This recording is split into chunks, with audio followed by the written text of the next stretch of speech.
ইরানকে পারমাণবিক অস্ত্র তৈরিতে বিরত রাখার পরিকল্পনা করছেন যুক্তরাষ্ট্রের নবনির্বাচিত প্রেসিডেন্ট ডোনাল্ড ট্রাম্প। আগামী 20 জানুয়ারি শপথ নেবেন তিনি। এরপরই হোয়াইট হাউসের চাবি নিয়ে ইরানের প্রতি চাপ বাড়াবেন ট্রাম্প। 13 ডিসেম্বর মার্কিন সাময়িকী ওয়াল স্ট্রিট জার্নালের বরাতে এক প্রতিবেদনে বিষয়টি নিশ্চিত করেছে ইসরায়েলের সংবাদ মাধ্যম টাইমস অফ ইসরায়েল।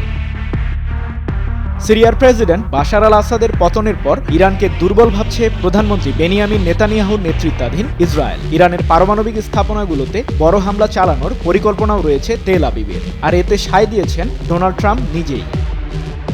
তেহরানের পারমাণবিক অস্ত্র তৈরির ফলে যাতে মধ্যপ্রাচ্যে আরেকটি যুদ্ধ না লাগে সেদিকেও নজর ট্রাম্পের। সম্প্রতি ইসরায়েলের প্রধানমন্ত্রীর সাথে ফোনালাপেও একই কথা স্মরণ করিয়ে দিয়েছেন মার্কিন নবনির্বাচিত প্রেসিডেন্ট। 2016 সালে প্রথমবার মার্কিন প্রেসিডেন্ট নির্বাচিত হওয়ার পর ইরানকে কঠোর নিষেধাজ্ঞা দেন ডোনাল্ড ট্রাম্প। এবারও সে পথেই হাঁটতে চলেছেন তিনি, আর এ বিষয়ে নতুন একটি পরিকল্পনাও হাতে নিয়েছেন ট্রাম্প, যার নাম ম্যাক্সিমাম প্রেসার 2.0। বসুন্ধরা টিস্যুতে ছাড়ের ছড়াছড়ি। বসুন্ধরা টিস্যু নিয়ে এলো নিশ্চিত ছাড়। এবারে নিষেধাজ্ঞায় তেহরানের সামরিক বাহিনীর প্রতি কঠোর চাপ আসতে পারে বলে টাইমস অব ইসরায়েলের প্রতিবেদনে জানানো হয়েছে। ইসরায়েলের গণমাধ্যমটির অনুমান, ওয়াশিংটন সামরিক বাহিনী সহ যুদ্ধবিমান পাঠানোর মাধ্যমে ইরানকে কোণঠাসা করতে পারে, আর এতেও যদি কাজ না হয় তাহলে যুক্তরাষ্ট্র যুদ্ধ পরিস্থিতি তৈরি করতে পারে।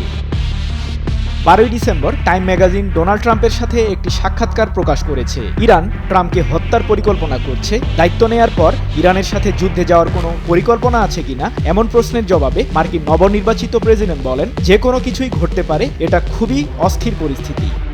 সৃজন মাহমুদ, নিউজ 24।